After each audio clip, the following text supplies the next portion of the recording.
Welcome to Transcending Comics, a podcast dedicated to trans representation in comic books, manga, and webtoons, both on panel and behind the scenes.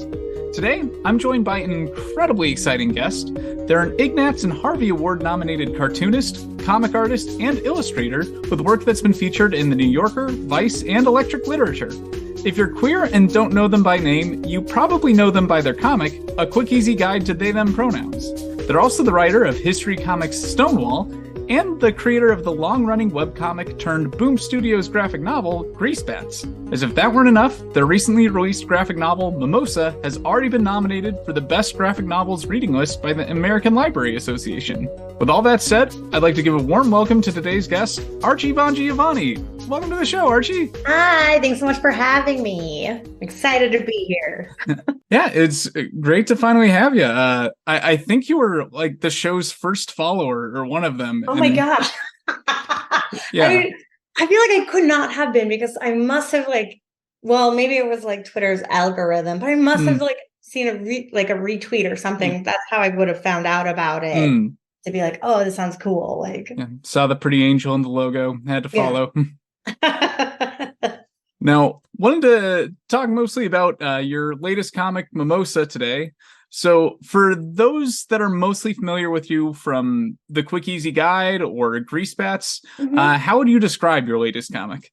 Yeah. For folks who are familiar with those other comics, I would say Mimosa is just a lot thicker, not just in terms of page count, but also in terms of content and character development. It was the first graphic novel where I could really spend my time on backgrounds, on details, and really fleshing out the world, as well as a prolonged story where I could flesh out the characters also. And then the other difference perhaps with my other work is that it is about a group of queers in their mid to late 30s. And so I always say this, but I'm I really want my comics to kind of age with me. And so if you're familiar with my other work, that work has been, it features characters in their 20s. So these characters are closer to my age. Now, as far as this being a departure from your previous art style, just with that amount of detail and background information, is that something you think you're going to stick with going forward with future comics, or do you think you'll still dabble in the more simple cartoon style? I think I would prefer this method. This is how I've always wanted to do it, but because of some comics, some publishers just require such a fast turnaround that I just did not have the time to put in as much detail into the story or the characters that I would want to. So this is a single issue graphic novel is my favorite way so far to draw comics, and I think it is my preferred method. I already have a book that I recently signed the contract for my next graphic novel, which will be, hopefully similar to Mimosa. Now, this being thicker than your previous work, I know you've mentioned elsewhere that you had editors helping you out on this that suggested you cut down the length a bit and focus more on Chris and Elise rather than having a balanced focus on all four characters. Would you be able to share with us any highlights about what was left out in those pages cut down? There, as far as what was cut down, there were a couple. Gosh, it's really hard to even remember because it was written so long ago. But there were a couple scenes featuring Joe and Alex, as just a couple more as individuals, and maybe one other scene of them hanging out as pals. In the end, I really like the way that my editors kind of directed this comic, because I do think it makes it a more cohesive story. And does make it just a little bit sharper. So the moments with Chris and Elise, you could the readers get to feel that impact more versus trying to feel impact for every single character. And by kind of honing in the focus on Chris and Elise, I still feel you get a lot out of Joe and Alex too. So I really even though I was oh man, if anything, it probably shaved off 70 pages of work for me, which is good because this book is already big.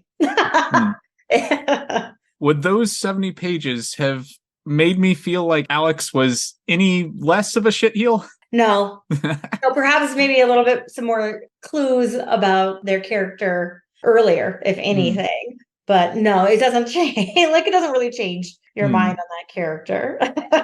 And how about with Joe? Like, would this make me feel more or less like she was objectively the best character of the book? Probably would have made you love her more. She's very lovable.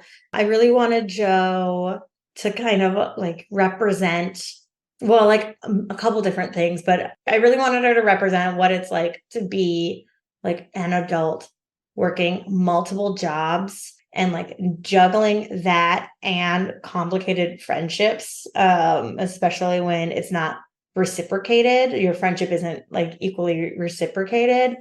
So I think that just like on its own endears people to Joe, just because I think I know so many readers who are like, I also have that many jobs, or I also want to work with youth and also have this adult career simultaneously. Like that dichotomy, I think is just like really relatable. Yeah. So you probably would like her more. Of the four central characters of the book, is there any one in particular that you feel like you relate to most or see more of yourself in? Oh, that's a good question. I feel like with this comic, I tried to not make a character that was like based on me.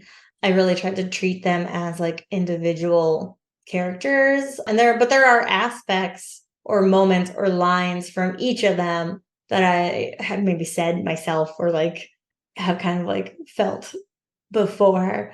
So I don't think so. I think I make a lot of jokes that like Alex is not based on me because a lot of Alex's life isn't actually my life. But I'm also a working artist and more trans mask. So like perhaps there, but I think for the most part, I relate to like Chris's anxieties and kind of the way that Chris has a tendency to spiral about certain aspects and can kind of get in their, like, I think Chris gets in their own way a lot. And so I think I relate a little bit to that too. On the note of Chris, in the book, we see that they're in a place of being ostracized from the community, largely due to their own screw ups. And this is something I do feel like I've seen people fall into, both like of their own accord or unjustly. As the person writing Chris, like, I'm curious what your advice would be to people in Chris's position, or like, how do you go about reconnecting with the queer community after you've screwed up that big? Yeah, after you screwed up. I guess like like I do think with time things pass, and I also think that that takes a lot of courage. Part of what I think makes like what makes queer community is like actually staying in community. And that can be really hard to like actually stay in it if you've done harm to folks or if you've cheated on someone and like everyone found out or whatever.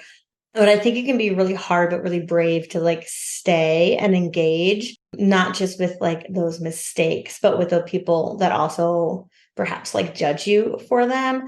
So I kind of feel like perseverance is my recommendation, and recognizing that like things do pass, like things that maybe seem like a huge deal in the moment over time, especially with people growing and like people like registering that life is complicated, can kind of like start to dissipate. Also, I feel like as powerful as it is to like stay in community is oftentimes a lot larger than we give it credit for, especially when our lives go out of whack. If something weird, bad happens, it can really make your perspective feel really skewed. It's like, oh, I ruined all these relationships with people. How can I like remain in relations with folks, or like, do I have friends here anymore, or something like that? But then I think with some space and time, you realize that there's like a lot of folks probably in your community that are happy to have you as a pal, Yeah. Now, with the friend group shaking so much through the book and all of the characters winding up in a very different place than at the start of the story, do you have any plans on revisiting these characters to see them develop down the line, or like revisiting queer Minneapolis as a setting? I don't have any plans to revisit the characters, That would only happen if somehow it was like a hit bestseller and my publisher was like, we want more. Then I think I would be able to do it. But hopefully that wouldn't happen for like 10 more years. It can be like a late bestseller maybe. So I can like approach these characters again at the same age that they would be like years down the line. I do think it would be fun to like revisit this friend group when they're in their like 60s, you know, or something kind of like, you know, like that. I think I would find that quite exciting. Yeah. I have a few friends in the trans community that have just moved to Minneapolis and are also in their 30s. And as a trans person nearing 30 in the Midwest, in a state that might become inhospitable to me in the next 3 to 5 years, Minneapolis is on the top of my list of cities I might migrate to. With you being the person that literally wrote the book on the queer bar scene or the queer scene in Minneapolis, do you have any advice to my friends that are new arrivals and like looking to get engaged with the community? Yeah, I honestly think that I think one of the best things about Minneapolis, and like every city is, you know, there's like problems, but I think what I find the most exciting thing about the city is that it is incredibly active and that there are multiple people doing multiple different things every week. So there's anything from like, I kind of feel like you could start with whatever your interests might be and kind of like hone in there. There's like a radical volunteer operated bookstore that you can volunteer at, and then you can make friends there or through their book club. Or like I went to like a lube wrestling event last week that was like public and amazing and like full of people. And there's like different dance nights that happen, and different like organizing groups. Like I think Minneapolis is one of the busiest cities that I've ever experienced, and it is small enough that it is not hard to get involved once you kind of like figure out what to do or where to look. And that can be a little bit difficult. That's kind of just like, I don't know, the same thing as everywhere posting a Lex Pat, like something on Lex asking like, what's up this weekend? Or following a bunch of people on Instagram.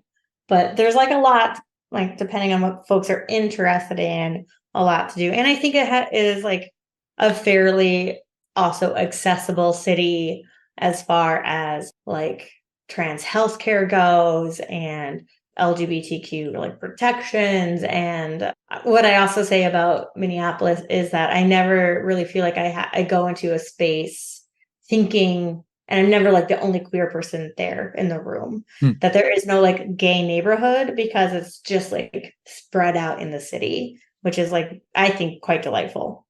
Yeah, my little exposure to Minneapolis has been amazing. Like I went to a show there knowing no one, and like 6 hours later, I was in a hot tub full of some of the most interesting queer people I've ever met. And I love that you found a hot tub. That's awesome. yeah, like that. They definitely won me over on that New Year's Day. Fun. That's so fun. But I'm hoping some of these other elements you've mentioned that you love about Minneapolis do make it into a future comic, whether it's set in the city or not. I mean, like I want to see your comic about professional lube wrestlers, or I don't know, maybe.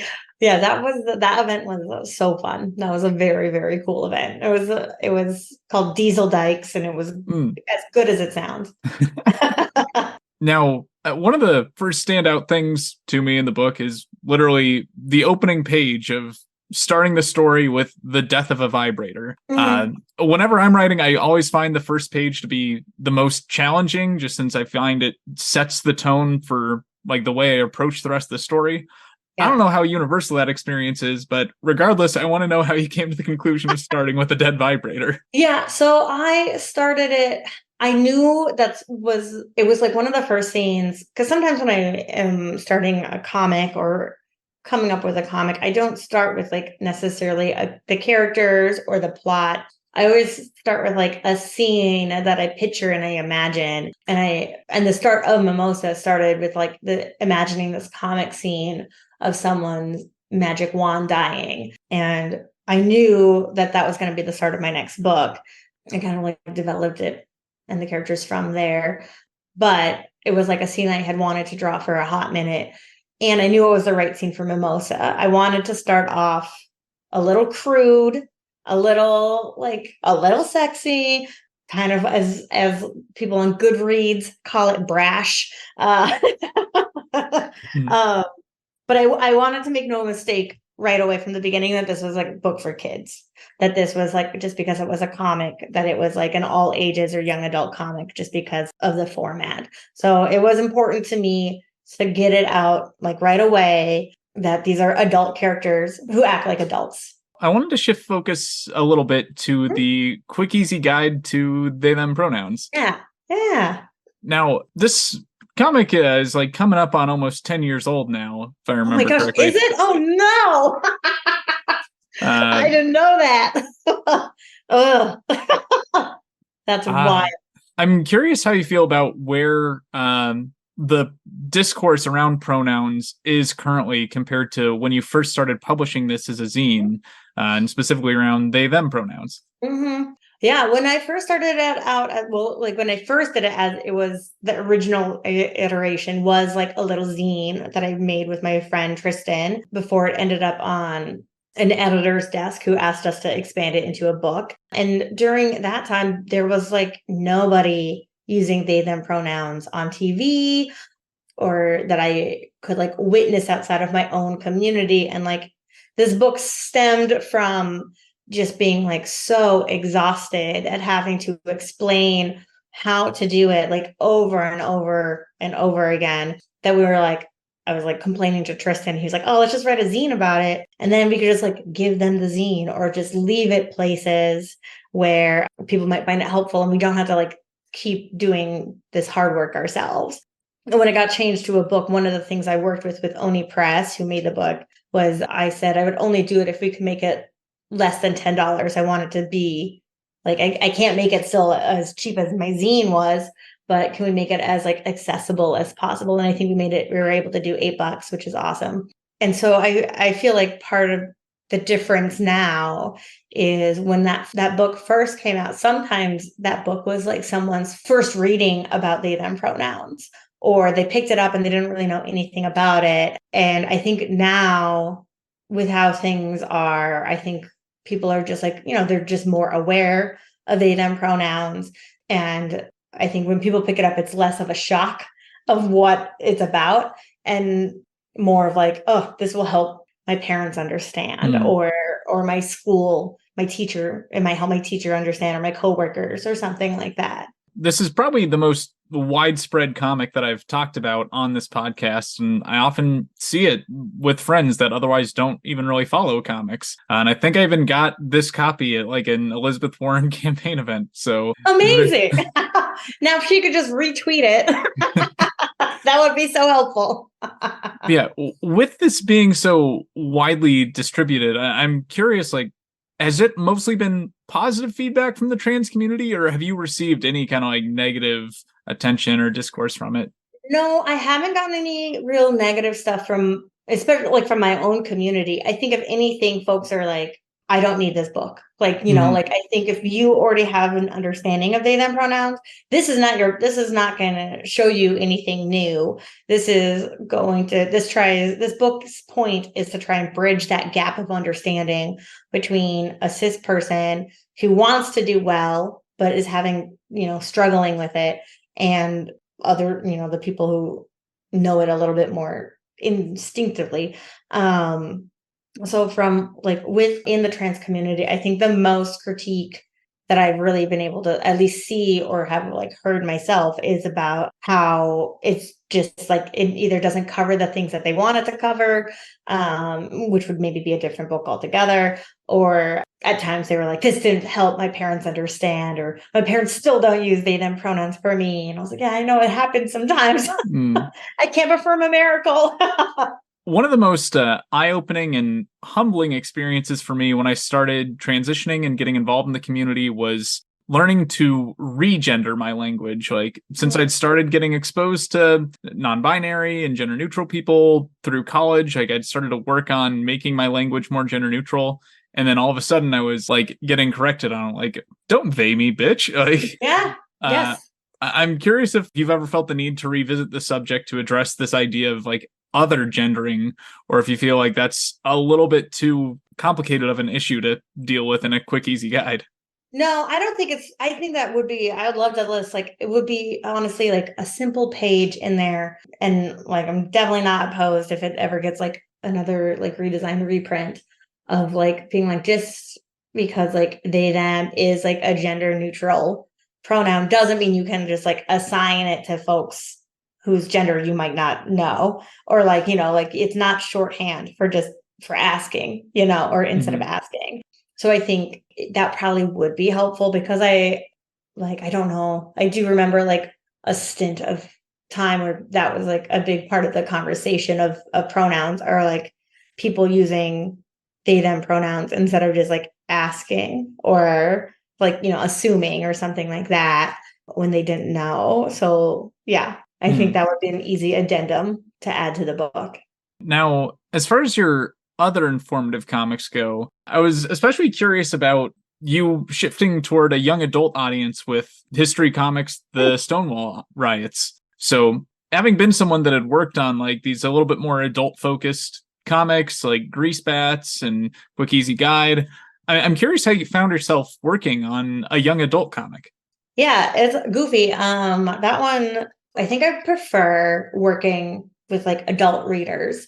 However, I never want to like stop myself from doing something that sounds fun. That sounds interesting. I don't want to pigeonhole myself. I think that if anything, because I work in and have several comics that are aimed at adult readers, that can inhibit me getting future work with young adult readers because not all my work is child friendly, and thus I think publishers are a little bit more hesitant to work with someone who works in both fields. But I would like to be a person who can do it. But with the history comics, First Second, the publisher, made an announcement that they were working on this history comic line. And there was like some articles about it. And I was like, oh, this is very cool. I really love this idea. I think it came around at a time when it was like comics in schools was like a little bit newer concept, but very much needed as just like another way students can learn information. And so when I was reading them, I saw that they didn't have anything on queer history. And so I just randomly like wrote them and was like, you're missing this important aspect of history. Here are 3 subjects that I could potentially write about, and just like pitched myself. And they were like, yeah, let's do it. So that's sort of how that project like came to fruition. And next year I'm working with Maverick/Mad Cave, and there's another young adult book that'll be out next year. So I have written another one, which is very fun. Is it anything you can promote by name yet? Or I don't think so. I don't think there wasn't like an announcement, so I don't think I can talk about it now, other than it's about teens and they're all quite gay, and it's not about them being gay, they just are. And I got to make up a lot of words in it. So it's like a little tidbit. I got to make up a little bit of a language, which was fun. Is this in a context of like inventing new slang terms, or is it something more story related? Definitely story related. Oh, yeah. Thank God. There's like a lot of like science fiction sort of elements in it that was something I haven't really explored too much, but I found extremely delightful once I got into it. And I was like, oh, this is just like playing a game. This is very fun. Like now with history comics, I know you working with a fellow author of another Quick Easy Guide, though, to sex and disability, A. Andrews. So with collaborating with them on this, how did you decide who would take care of writing and who would do the artwork?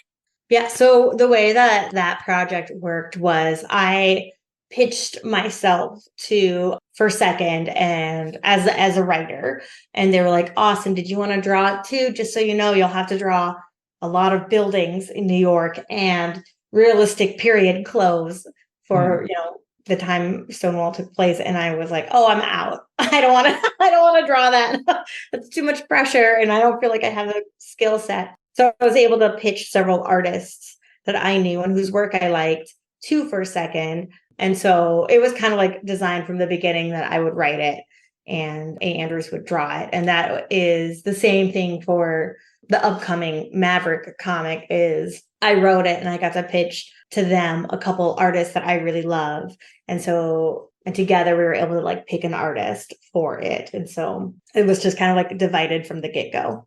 Now, going the route of like making a history-based comic or a non-fiction inspired comic, I've noticed that these tend to go one of two routes. Either they'll take one of the central figures of the historic event and try and make them try and make a narrative exploring them in a way that relates to the target audience, or they'll go the route of modern kids time traveling to the period in question. I'm curious if you knew from the get-go that you would go the time travel route, or how you came to the decision of which way you'd go there. I think I always knew I kind of wanted them to kind of like either be like remembering or going back in time. And I knew I didn't want to do too much personification or like, characterization of real people, even though they are existing in the books as characters. They're there and so you can see their presence. But I didn't want like a comic where I was writing from the point of view as someone real in history. And I wanted to do it this way because I kind of wanted that comic to not just focusing on the Stonewall riots, kind of focus on different ways to protest, different ways to kind of disrupt, and different ways to kind of be a part of change. And so I thought what I wanted to do was kind of relate it to what the kids are going through during the modern day age before they go back in time, and they can see and witness what it was happening then and relate that back to like ways they can disrupt and make change and advocate for themselves now. So yeah, time traveling just kind of made sense. There's a moment in Mimosa when Jo is about to perform her Dom performance, and she sees a couple students from her queer rock camp in the audience and freaks out. I'm curious if that moment is at all inspired by the idea of some of the young readers that get introduced to you through History Comics Stonewall, like coming across, I don't know, like Flagging 101 or one of your other more mature works. Yeah, absolutely. I think it is really absolutely like related to my work. Like I used to do some talks at like elementary schools and stuff, and I'm not going to do that anymore, which on one hand like makes sense, but on the other hand like is a little bit of a bummer. But I see it in my own career, but I also think it is quite common for queer people who work with youth to feel that kind of push and pull, where anything queer or related to queer sexuality or queer gender is and can be read as pornographic, especially by like concerned parents or like something like that can be seen as pornographic. I think it makes people feel like they really have to present like a PG life or feel like they can't like be their full selves in all these spaces. And I think it was something that I saw with queer teacher friends of mine who were like, oh, I can't go to that party because like, I know some of my students have fake IDs and they can go there, or oh, it's 18 plus night at this bar we used to love. I can't go there because like some students might sneak in or something like that. And I think that is just like a common push-pull that I think queer people face in different formats, but especially people who work with kids. Now, you had mentioned when you pitched the comic, you had suggested a couple different events you could focus on. Are you allowed to reveal what some of the other events you pitched for were? Okay, gosh, I can't remember. I know one was the AIDS epidemic, and that was the one I really wanted to do. And they were like, I just don't know how we can talk about this in a way that would be appropriate for middle schoolers. And then whatever, I just added it in at the end in the Stonewall comics anyway. So I had some creative freedom there. My editor was like, this is fine. But I had one other one, and I can't really remember what it was. Too long ago. No worries. Now, as far as comics you've done over a long time, or long ago, I wanted to at least touch on Grease Bats, since when friends of the show heard that you were coming on, they're like, oh, from Grease Bats, and like that was the first catch. I'm curious, like writing a comic for that long, over like 7-8 years, and in such a like quick episodic form, like how did you know when you were finished with the series? Oh, God, I was done when I think I ended at some point during the pandemic. Like the pandemic had been happening for several months, and then I was like, I'm burnt out. I can't do this anymore. And part of it was that I didn't feel like I was getting paid enough. and I had been working there for so long, and the pay increases had been super like far in between and so little that I was like, I would rather spend my efforts on comics that were paying me. And like it started to cause, because of that, I was like, oh, like this takes up so much time, and I am not able to like really relate or like really kind of like put my creative energy towards other things. So that's kind of how I knew it was like coming to a close. And it wasn't because I was like, I'm out of ideas for these characters, or like I'm done, like they've done everything or anything like that. I truly feel like if I like sat, like that would probably be a comic I would love to revisit in like a different format, like a longer format or something, because I find those characters so fun. I could put them in any situation and I would know exactly how each of them would react. But yeah, it was basically because I just wasn't getting paid enough. From what I had the chance to read at Greasebats, like I feel like I could see those characters interacting well with the cast of Mimosa. So Yes, I would love to see that crossover. it'd be very fun. Also, on I think at least one page or one party, but maybe both times the party happens in Mimosa, my two main characters, Scout and Andy, are somewhere in the background. So they have a little cameo.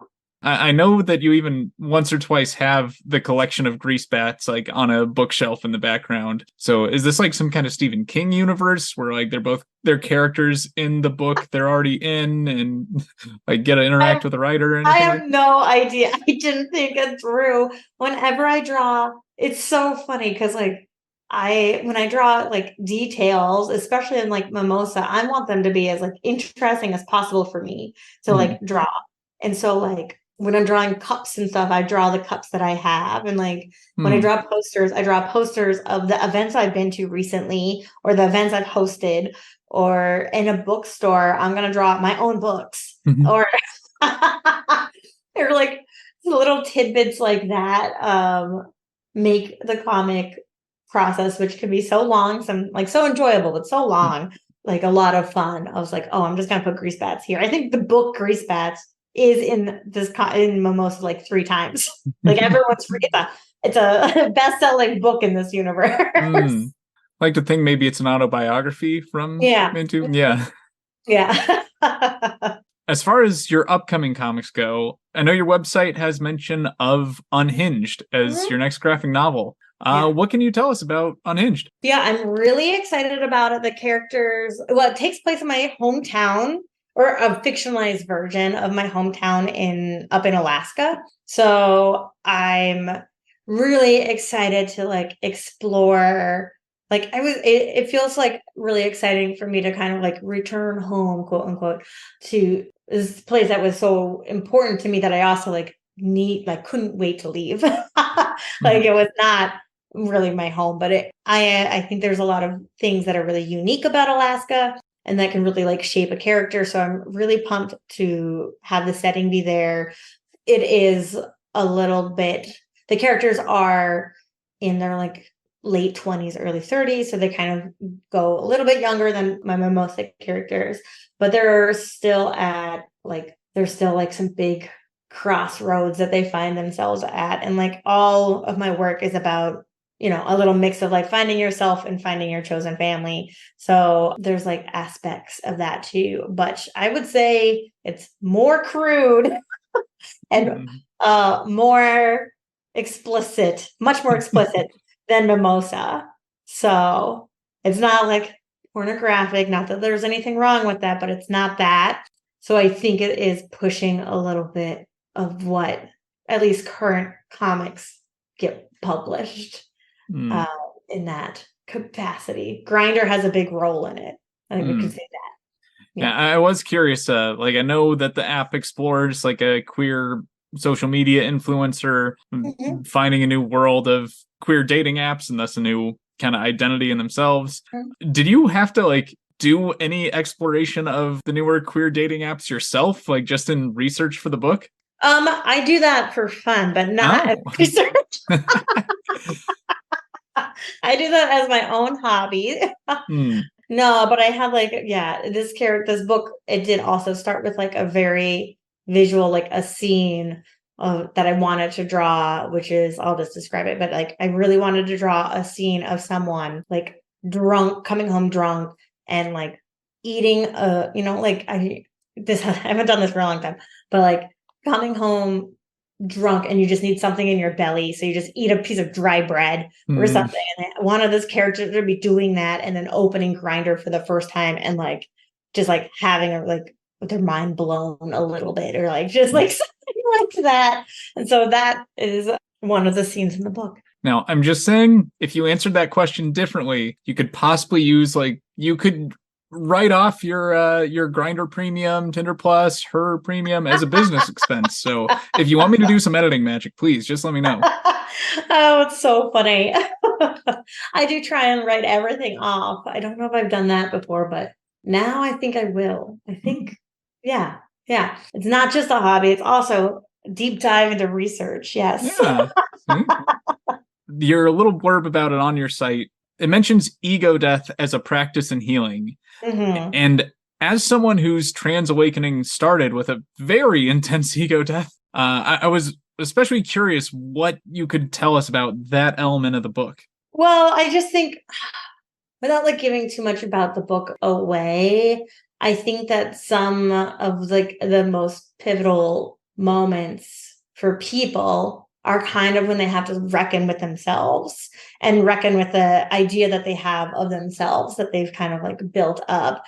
And so I kind of think of like ego death as like a time when your own self-perception comes like crumbling down, much to your embarrassment, frequently also witnessed and or participated by people that you love. Who, and I think those moments are really hard, but I'm also quite interested in like the way that I can like explore it in my comics. If this is giving too much away, I understand, but we use the term ego death and this being a person who's taken on multiple personas online. Like, are we talking about ego death as like a mental or psychedelic thing, or more of a like literally killing an online persona or coming to terms with it? It's very fun because I think of this character and I think they, without being conscious of it, because I think my character right now, or like, for most of the book, isn't really conscious of their different like personas, but they are essentially like three different people. And one is like an online persona of who they think they are, how they present to the world. And then it's like who they are with their friends and how they actually exist. And then this like secret cruising persona that kind of pops up a little bit out of nowhere for them and kind of like realizing that none are true and also that all are a little true at the same time is sort of where it is. So it is like a little bit does like kind of actually implode in the real world as well as like mental implosion. Okay. Dang, really, you've definitely piqued my interest on Unhinged. Okay, great. Now I just have to draw it and make sure it all lands. Do we have a timeline of when we can expect a release? No, probably 20. I would probably say like 2025 or 2026. Okay, gonna be a minute. Yeah, publishing is slow. I had just a couple final questions here to wrap up. I like to have one more fun closing question tailored to the guest. So for you, writer of A Quick Easy Guide to They Them Pronouns, if you could write a quick easy guide to one non-queer related topic, what would it be? Ooh, so fun. This is probably a topic that I'm not like an expert in it, but I think I would have a lot of fun researching it and then drawing it out. I think I would want to do like a quick and easy guide to like doll collecting or something, because I really love like little haunted dolls. But I know nothing about like the type of doll or anything like that. And I just think that they're like so weird. Dolls in general are so weird that I want that. Like I want to do it. Are you a collector at all yourself of dolls or other things? I do. I have a tendency to like be a little bit of a collector. I do have a collection of dolls. Usually they're weird. They're like weird dolls that I see out and about. I'm like, I'm gonna get this, or weird dolls that my friends find in thrift stores who are like, this looks disgusting. Here you go. I have a collection of My Little Ponies from like the 1990s, like the old vintage, now they're vintage ones that I got very into during the pandemic as like a hyper fixation of collecting those. So I think I tend to like enjoy groups of things. Now, how many of these dolls do you suspect to be haunted in some way? Almost, I want to say all of them, but I also have no proof of this other than they just look that way. They just seem like it. Yeah, I just got my newest doll is also the biggest doll I own, and she's like 3.5 feet, 4 feet tall. I think 3.5 feet tall. And so whenever I take photos in my house and like post them on my Instagram, you can like see her in the background. And I'm always like, Veronica says hi. She seems haunted, but yeah, I don't know. Probably not. All right. I got a quick pitch for you that's just coming to me now based on this, and I can edit it out if you want. Okay. But all right. So you have multiple haunted dolls in your house, and yet apparently no harm has befallen you. And I think this is probably because you've given them some kind of like island of misfit dolls. So like if it was one, that could be a problem. But the thing is, like, you've created like a queer community of dolls here. So like I imagine that they have some kind of like beautiful scene together of like all these haunted, like creepy looking unwanted dolls like finally get to be in one place. And I mean, it's just like queer people, like people demonize them when it's one alone. It's like, hey, we didn't ask to be here, and I'm in this house and you're letting me collect dust. Like, I'm just trying to expand my influence a bit and reach out from the ether. Like, let's explore the queer community through spooky dolls. Or like, this is so funny. Yes. Yeah.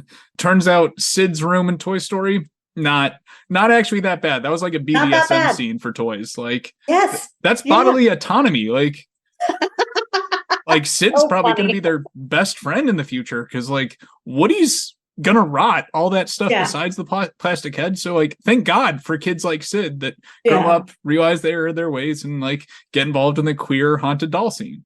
Yes, that's very, very fun. I never thought of it as like, oh, now they're friends and they're like hanging out, but it's like, it's true. They're like one like ugly, weird doll next to another. Like, and well cared for. There's cheap movies of like, I don't know, haunted dolls fighting haunted puppets and such, but let's just see the two evil dolls make friends. Like, it's got to be lonely to be an evil doll. Yes, I know. It's true. It's true. So I'm into it. I'll think about this idea for a little bit. That's very fun. Now, before I ask you to plug your own stuff, just curious if you've been reading any queer comics that you'd like to mention within the realm of 2023. Oh, geez. What comics have I been reading? I just went to a manga store and I bought, I think it's called Run Away With Me, Girl. It seems I'm only like halfway through, but the art's very pretty. And it seems like a really fun, like little crush love story. And they're adults. So much manga is about high school students. So I'm really enjoying that they're like working adults. Do you actually happen to have any recommendations for manga that would fit for the show? Like specifically geared toward the trans community? You know, I think I don't know that many. The only one that I can think of off the top of my head is Boys Run the Riot. If you're familiar with that one. That one does feature a high school student, but I think it's very fun, very smart. And it does feature trans characters. And it's written by someone who's trans. So I think that's fun. Yeah. Boys Run the Riot. Okay, awesome. I feel bad that I'm like 6-7 episodes in here and I still haven't covered a dedicated manga. But yeah, it's okay. Yeah. Now, Archie, where can we find you? Yeah, so I think I am most fun on Instagram, and my Instagram handle is baby wrist. So like a baby wrist. I'm also on Twitter, Grease_bat.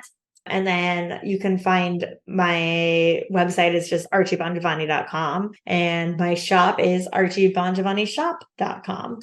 All right. Thank you very much. Well, thank you again, Archie, for taking the time to come on the show. Really looking forward to Unhinged and these mysterious, unannounced graphic novels that hopefully coming in the near future. Yeah, thanks so much for having me. This was a fantastic conversation. Anytime. If If the listeners at home have requests or recommendations for comics or creators you'd like us to cover on the show in the future, you can send them our way on social media. You can find us on the Transcending Comics Instagram and Facebook page, on Twitter as @TranscendComics, or email us at transcendingcomics@gmail.com. We'd like to thank you for giving our podcast a chance, and give a special shout out to Ray Day Parade for designing our logo. Our music this week is by Cute on the Inside. Our intro was I Never Knew This Feeling, and our outro was Empathy Understanding. Check out more of their music on Spotify. Join us again next week as we continue transcending boundaries and exploring the colorful world of trans, non-binary, and genderqueer representation in comic books of all kinds. As the curtains fall on this episode of Transcending Comics, remember that comics have the power to inspire change in countless worlds, including our own. Keep reading, keep writing, and keep transcending.